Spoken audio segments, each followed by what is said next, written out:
नमस्कार दोस्तों, मेरा नाम है प्रभजोत और आप देख रहे हैं A2IT यूट्यूब चैनल। तो स्वागत है आप सभी का AWS के एक और नए ट्यूटोरियल में।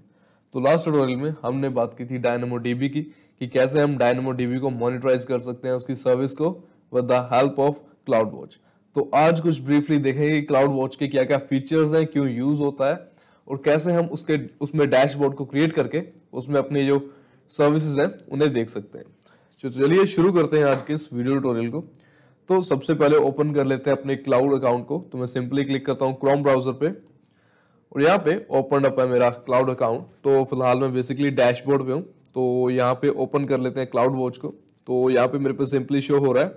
तो अगर आपके यहाँ शो नहीं हो रहा तो आप सिंपली यहाँ पे सर्च कर सकते हैं क्लाउड वॉच।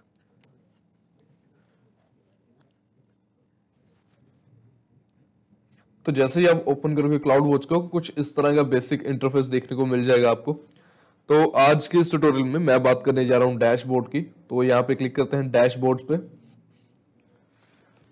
और यहाँ पे आपको कुछ बेसिक कॉन्फ़िगरेशन देखने को मिलती है। अगर आपने फर्स्ट टाइम ओपन करना है डैशबोर्ड को, तो अभी इस टाइम पे कोई भी डैशबोर्ड कॉन्फ़िगर्ड नहीं है हमारे इस क्लाउड वॉच पे। तो पहले से बात करता हूँ मैं सिर्फ क्लाउड वॉच की। तो क्लाउड वॉच बेसिकली एक मॉनिटराइजिंग सर्विस है AWS की तरफ से। तो AWS में क्लाउड वॉच एक ऐसा डोमेन प्रोवाइड किया गया है AWS प्रोवाइडर से, जिसको यूज करके हम AWS की किसी भी सर्विस को मॉनिटराइज कर सकते हैं और अपनी किसी भी सर्विस को ध्यान में रख सकते हैं, अलार्म लगा सकते हैं, या फिर अगर उसमें हाइक्स एंड रोज आते हैं तो वो सारा हमें शो हो जाता है इस पर्टिकुलर सर्विस की हेल्प से।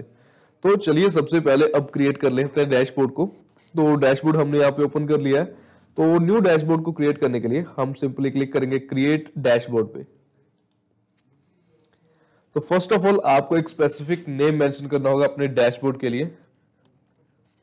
आप कोई भी वैल्यू यूज कर सकते हो, न्यूमेरिक भी और अल्फाबेटिक भी। तो जैसे ही आप डैशबोर्ड का नेम को सेट करोगे तो आपके पास कुछ इस तरह की ऑप्शंस आ जाएंगी। तो आप यहाँ पे चूज कर सकते हो कि आप अपने डेटा को किस फॉर्म में देखना चाहते हो। आप लेटर भी उसको चेंज कर सकते हो अपनी रिक्वायरमेंट के अकॉर्डिंग, लेकिन फर्स्टली आपको इन सब में से कोई एक ऑप्शन को चूज करना पड़ेगा। तो मैं सिंपली लाइन्स को सिलेक्ट कर लेता हूँ और उसके बाद हमेशा हो जाता है यहाँ पे मैट्रिक्स और लॉग्स।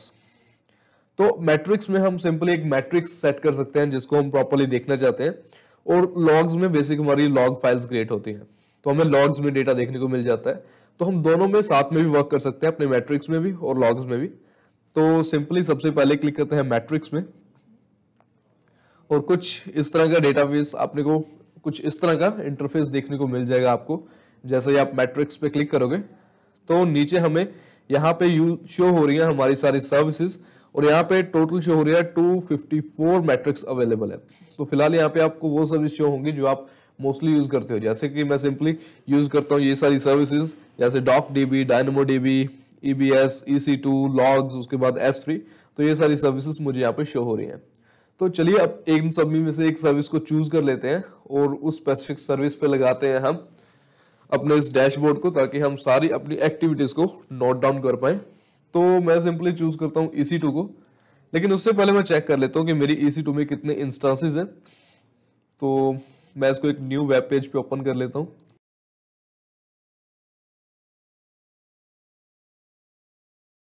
तो यहाँ पे मुझे मेरा एक इंस्टांस शो हो रहा है। तो मैं सिंपली इसके जो नेम है, ये जो इंस्टांस आईडी है, इसको कॉपी कर लेता हूँ यहाँ पे, ताकि मुझे वहां सर्च में आसानी रहे।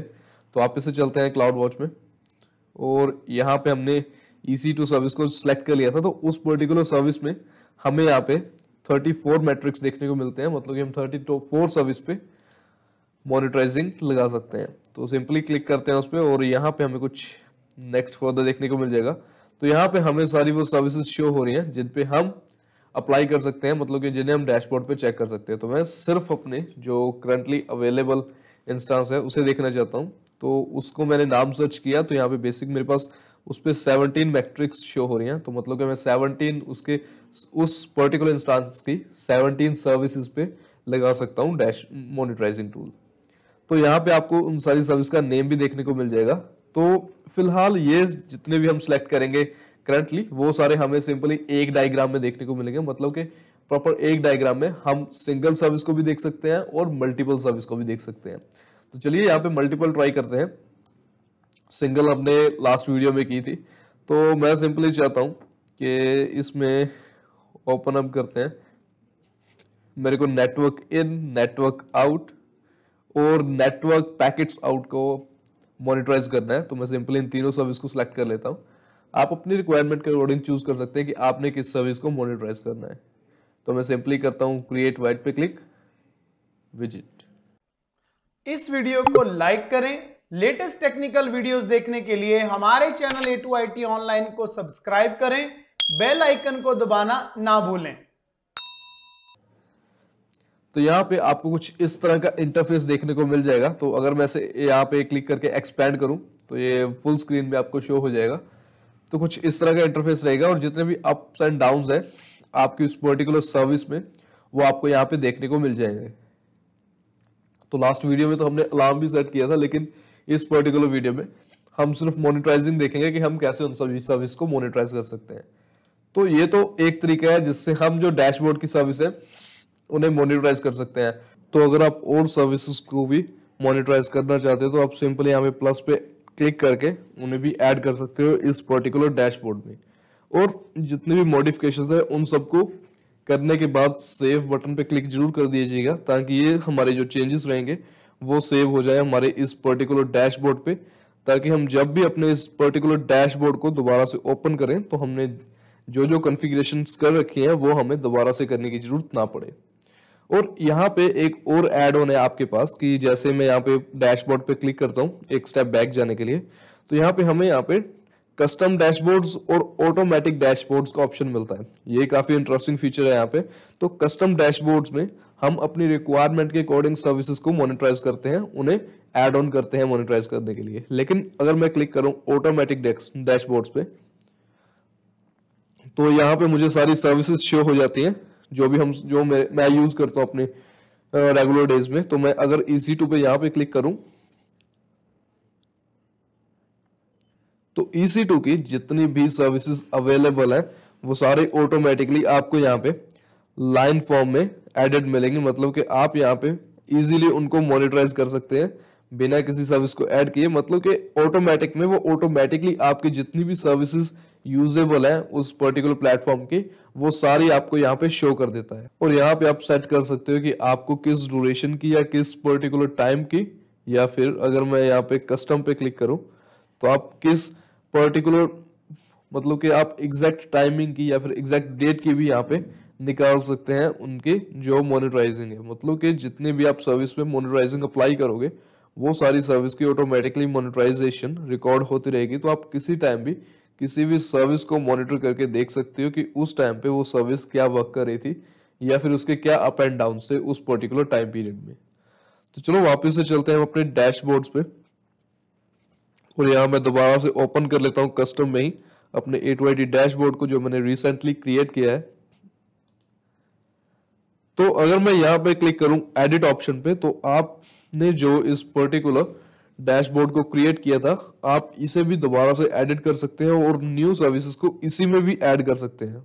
और इसके अलावा अगर आप इन लाइंस को चेंज करना चाहते हो तो आप सिंपली यहाँ पे लाइन पे ओपन कीजिए और यहाँ पे आप अपनी रिक्वायरमेंट के अकॉर्डिंग या फिर जिस वे में आप अपने डेटा को देखना चाहते हैं उस वे में शो कर सकते हैं। फॉर एग्जांपल अगर मैं नंबर्स पे क्लिक करूं तो हमारा जो डेटा है वो हमें नंबर्स फॉर्म में शो हो जाएगा यहाँ पे। और उसके अलावा अगर मैं पाई या बार चार्ट पे क्लिक करूं तो यहाँ पे हमें वो बार्स में शो होने लग जाएगा, मतलब डिस्प्ले होने लग जाएगा डेटा को। तो आप पाई भी सिलेक्ट कर सकते हैं, तो आपको एक पाई के फॉर्म में आपको जितना वो डेटा रहेगा वो सारा शो होगा। और यहाँ पे उन्होंने कलर्स मेंशन कर रखे हैं कि किस पर्टिकुलर सर्विस के लिए कौन सा कलर यूज हो रहा है इस पर्टिकुलर डायग्राम में। और इसके अलावा आप अपने इस सर्विसेज को बनाने के बाद भी जैसे हमने यहाँ पे एडिट मोड को ओपन कर रखा है तो आप यहाँ से भी इसका जो टाइम है उसको चेंज कर सकते हो बाद में भी। अगर आपको लगे कि आपने टाइम को कम करना था या कम टाइम को बढ़ाना है तो आप यहाँ पे आके इस पर्टिकुलर ऑप्शन की हेल्प से टाइम को कम ज्यादा कर सकते हो। जैसे कि यहाँ पे मैक्सिमम 30 डेज दे रखे हैं तो आप 30 डेज का डेटा भी एक टाइम पे शो कर सकते हो या फिर एक टाइम में वो सारा एनालाइज करके आपको शो करेगा। और सारी मॉडिफिकेशंस करने के बाद सिंपली अपडेट विजिट पे क्लिक कर देना है और ये सारी अपडेट्स आपकी इस पर्टिकुलर डायग्राम में ऐड हो जाएंगी। तो जैसे हमें यहाँ पे पहले वो लाइंस में शो हो रहा था, अभी ये पाई में शो हो रहा है। और आप इसका साइज अपनी रिक्वायरमेंट के अकॉर्डिंग कम ज्यादा भी कर सकते हैं और इसकी एडजस्टमेंट भी जहां पे चाहे आप वहां पे कर सकते हैं। मतलब कि अगर आपने इसको रिप्रेजेंट करना है किसी के आगे, तो आप अपने डायग्राम को अपने डिजाइन के अकॉर्डिंग वहां पे रख के उसे प्रॉपरली रिप्रेजेंट कर सकते हैं अपने क्लाइंट्स, या फिर अगर आपने किसी अपने कोलीग्स को रिप्रेजेंट करना है इस पर्टिकुलर डेटा को, तो आप इस वे से उसे कर सकते हैं। तो चलिए आज के इस वीडियो ट्यूटोरियल में इतना ही, मिलते हैं नेक्स्ट ट्यूटोरियल में।